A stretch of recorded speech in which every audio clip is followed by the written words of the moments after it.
Friends, আমি এই ভিডিওতে দেখাচ্ছি আপনি কিভাবে আপনার ফেসবুক প্রোফাইল লক করবেন, প্রাইভেট করে রাখবেন বা সিকিউর রাখবেন।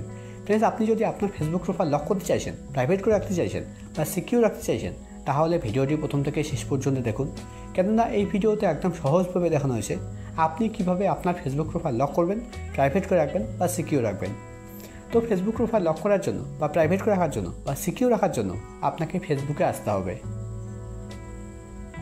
ফেসবুকে আসার পর একদম উপরে ডান দিকে দেখুন একটা 3 লাইন আছে, আপনাকে 3 লাইনে ক্লিক করতে হবে।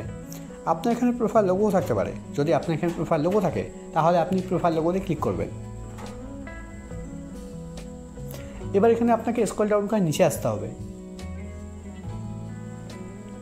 এখানে দেখুন একটা অপশন আছে সেটিং অ্যান্ড প্রাইভেসি, আপনাকে সেটিং অ্যান্ড প্রাইভেসিতে ক্লিক করতে হবে।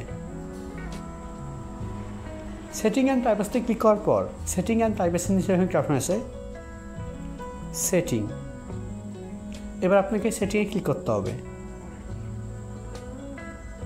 ফ্রেন্ডস, এখানে এত কিছু করার দরকার নেই। আপনি যদি এখানে আসার পর এখানে একদম উপরে ডান দিকে সেটিং এখানে ক্লিক করেন, তবুও কিন্তু সেম পেজ ওপেন হবে।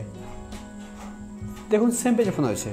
ফ্রেন্ডস, এখানে একটা কথা তো মন দিয়ে শুনুন, যদি আপনার ফেসবুক অ্যাকাউন্টে প্রফেশনাল মোড অন করা থাকে তাহলে কিন্তু লক অপশন শো করবে না। মানে ফেসবুকে প্রফেশনাল মোড অন করা থাকলে আপনি আপনার ফেসবুক প্রোফাইল লক করতে পারবেন না। সেক্ষেত্রে আপনাকে প্রথমে প্রফেশনাল মোড অফ করতে হবে, তারপরে কিন্তু লক অপশন শো করবে। মানে ফেসবুকে প্রফেশনাল মোড অফ করার পরেই আপনি আপনার ফেসবুক প্রোফাইল লক করতে পারবেন। তো এখানে স্ক্রল ডাউন করে নিচে আসতে হবে। এখানে আপনাকে খুঁজতে হবে অডিয়েন্স অ্যান্ড ভিজিবিলিটি। নিচের দিকে দেখুন লেখা আছে অডিয়েন্স অ্যান্ড ভিজিবিলিটি, এর আন্ডারে দেখুন একটা অপশন আছে প্রোফাইল লকিং। এবার আপনাকে প্রোফাইল লকিংয়ের উপরে ক্লিক করতে হবে।